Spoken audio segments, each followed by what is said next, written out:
qu'on te reçoit ici. dafa am lu nga wax xam nga il faut que ñu remonter l'histoire mais man peut-être tu l'as déjà fait il faut transformer l'arrivée en gain tubaab bi xam nga suñu grand problème te ñoom ñoo ñu ko teg mooy suñu administration qui est une administration de commandement alors qu'elle devrait être une administration de service fa lañu yàqal tubaab bi ñoo ko def nag on ne sert pas notre pays contrairement à ce qu'on croit on commande fii nga fiy toog ngay gis fonctionnaire buy ñëw am lu muy waxee yow nga ne ko contribuable ñu mais attends comment peut-il me parler comme ça et ça te donne le paradigme de la gestion de ce pays-là. France bu ñuy jox indépendance daggul cordon ombilical bi ah Senghor parlait de la détérioration des termes de l'échange on a parlé du transfert technologique on l'a jamais accepté japonais yi bu ñu fiy indi Honda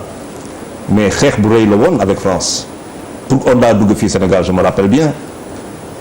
wax naa keroog fii Hyundai bëggoon na fi indi les Coréens bëggoon nañ fi indi Hyundai Corée boo xamante ne ba ñuy tàmbale ñun suñu indépendance en 1960 ñoo xaw a ñoo tolloo indice wala raw ko indice de développement Malaisie bi nga xamante ne Somalie moo ko doon jox ceeb dinañ fu mu toll Singapour et ainsi de suite pourquoi se fait-il que ñooñu mën a dem ñun demuñu la première chose mooy l'acculturation bu ngay wax noonu dans la transmission de la connaissance maanaam si jàngate ba ñu ñuy imposer ñuy jàngal suñuy doom aliénation et acculturation ñaar yëpp la yóbbu ñu pour ñuy jàngale en français wax ma ban dëkk boo développé dans le monde di jàngale si langue boo xamante ne du sa jàng loolu yëpp ñu jël ñu consommer ko parce que ñoom ñu ko jox verticalement mais ça c'est le passé tey dañuy toog di wax la France fan la ñu gën a il y a pas longtemps sommet Russie Afrique avant boobu Japon Afrique Chine Afrique Europe Afrique France dafagul son sommet ak Afrique daf koy commencer donc la France dafa nelaw ci ay lauriers pendant des moments ba affaire yi romb ko elle se rend compte de son retard il y a eu un travail qui a été fait France c'est plus de 1100 groupes en Afrique plus de 2000 et quelques filiales c'est 470 000 employés France c'est le deuxième partenaire en Afrique. Dans les investissements directs ils ont été largués par le Royaume-Uni investissement direct attention ils sont là mais gars yi romb na américains yi romb na leen chinois yi romb na France dañu toog ba nelaw mais l'Afrique c'est l'avenir et qu'est-ce que tu fais mais tu reviens c'est normal c'est le monde qui est comme ça da ngay ñëwaat Sénégal waxtaan et ça il faut l'apprécier mais comme tu as dit Pape Djibril comment faut-il recevoir comment foofu nag la ñuy xool est-ce que parce que pour man je pense que tey Sénégal toll na foo xamante ne mooy tous les pays africains où les gouvernements que nous avons doivent commencer non seulement nous changer paradigme benn foog nekk fii ay commandement élection affaire yi élection la comme chaque fois ñu ñuy sonal ay élection parti politique opposition par société civile ak yeneen nous changer pour nous liggéey pour askan wi mënuma comprendre ça veut dire université suñu université bokkul sax ci 100 universités yu gën a am c'est-à-dire dans le monde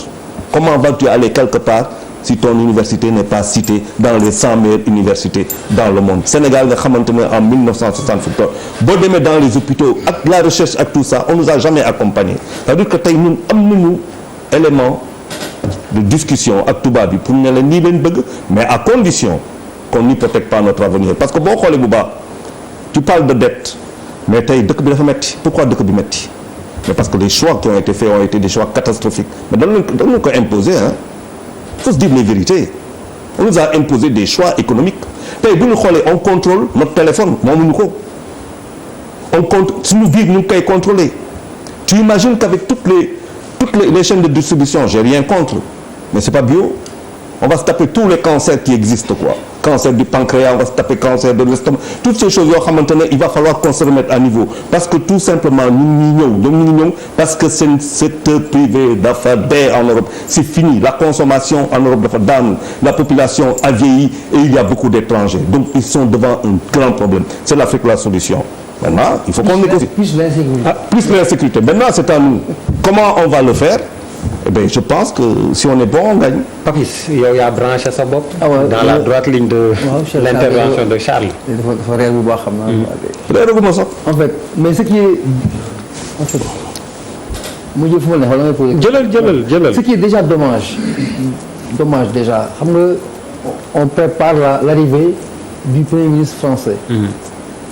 mooy premier ministre France mooy ñëw ça fait l'objet d'un débat mais est-ce que xam nga ñoom président bu ñu demee ñu ko brève xam nga brève xam nga luy brève mooy benn brève li si bu ñu am sax brève en fait. non tu commences par là c'est que le mal il est très profond. premier ministre mooy déplacé wu di ñëw day mobiliser tout ba muy dem ñun boo fa bëggee dem suñu njiit yi ñun ñuy dem foofu kenn du ko yëg genre mais. buñ la mayee visa. mais fa laa bëggoon ñëw pour dire un peu que man je ne pense pas que la France soit notre amie ñun client am lañu quoi ñun ay client am lañu parce que lu gën a élémentaire d'amitié en respectant ou en rappelant là en fait c'est une maxime peut-être. Oui. Les États n'ont pas d'amis, ils ont que des intérêts. Ils ont des intérêts. ma jox la kaawu Maroc c'est-à-dire aujourd'hui là mun nga yow boo jeexee sa émission nga dem ndekkee ji Maroc demain tout de suite tu décides ça tout de suite tu vas à l'aéroport da nga am normalement place nga am na leen seen nous en France tu peux pas muy deuxième remarque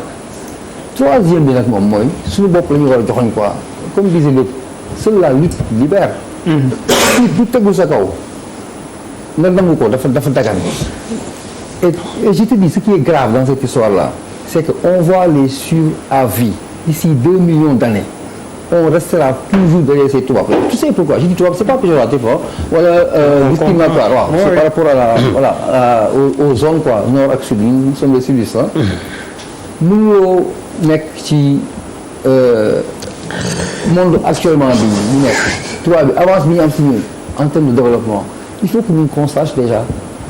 nous voulons quel type de développement ñun naka lañu bëgg lañu war a développer ñun ils sont tellement forts que demain ba au Proche-Orient par exemple ils sont en train de transposer indirectement les cultures occidentales parce que boo demee si ba benn pôle boo xamante ne dañuy def neige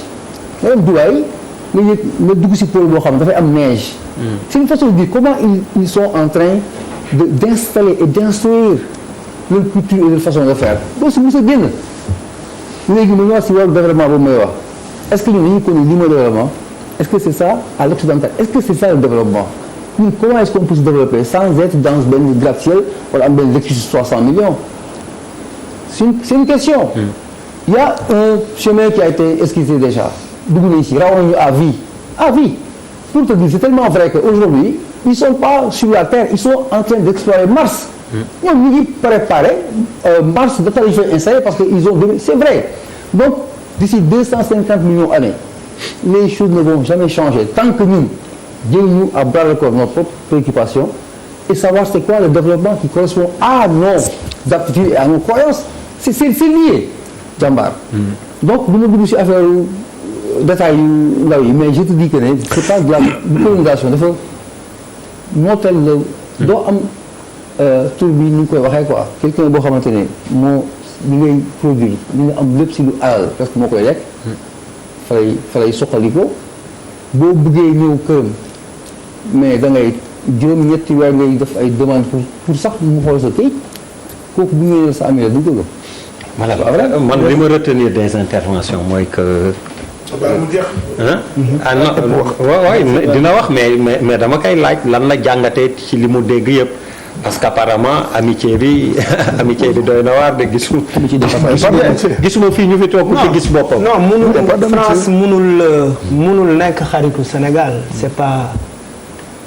c'est clair question wu intérêt la on est envahi par la France économiquement nan ngay mën a xamee ni France mu ngi ci réew mi mooy dañuy tiitaroo di làkk français yow tey sa kër boo làkkee français bu jub sa yaay tàccu la ndax kontaan ci li ngay wax sama français sama doom arrivé na loolu lay wax donc les chaînes mentales sont encore là c'est-à-dire le travail c'est un travail de colonisation la colonisation avait pour simple objectif de nous aliéner mais nag c'est un grand projet wolof projet la bu mag bu yaatu projet la bu mag bi nga xamante nañ ko xalaat teg ko prise yee ne ngeen branché c'est des prises françaises colonisation daf koy xalaat boo demee Gambie yeneen prise ñoo fa am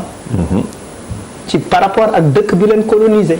par rapport ak ay dëkk bi ñu seqale ay échange et cetera boo xoolee ñu ngi fi ak ñoom Total ñu ngi fi ak ñoom Lagardère ñoom Alimane ñu ngi bëgg a dee nga xool fii nga xool fii nous sommes envahis par Auchan nous sommes et cetera et cetera et cetera la France elle est présente de par ses entreprises de par sa culture de par sa langue parce que dañu am sax ay alliances françaises on n'a pas des alliances sénégalaises en France donc en fait coopération bi ñuy wax parce que dans les normes li ngay wax yow Birima yaa ngi ko bëgg a teg au nom de la coopération au nom de la coopération bu ñu koy teg dañu war a woote une coopération équitable ku ci nekk taxaw ne man lii sama réew amu ko Sénégal am na pétrole am na or am na diamant xëy na am na manganèse am na leneen France amu ko soxla na ko ñu waxtaan parce que les peuples ce ne sont pas les peuples qui ont un problème parce que di nga gis Mbayang Dieng bu sëy ak Henri Dupont gis Fatou Samb bu sëy ak et cetera bu sëy ak Tom lu am la mais tey le problème ne se situe pas là le problème mu ngi nekk entre les gouvernants comment on est gouverné c'est-à-dire quelle est la personnalité de nos chefs d'État ñi ñuy jiite ban rapport la ñu bëgg continuer parce que France rek newu fi on a la Turquie également on a l'invasion chinoise on a asiatique et cetera waa Inde ñu ngi fi ñeneen ak ñeneen ku ci nekk ñun aussi bu ñu amoon doole boobu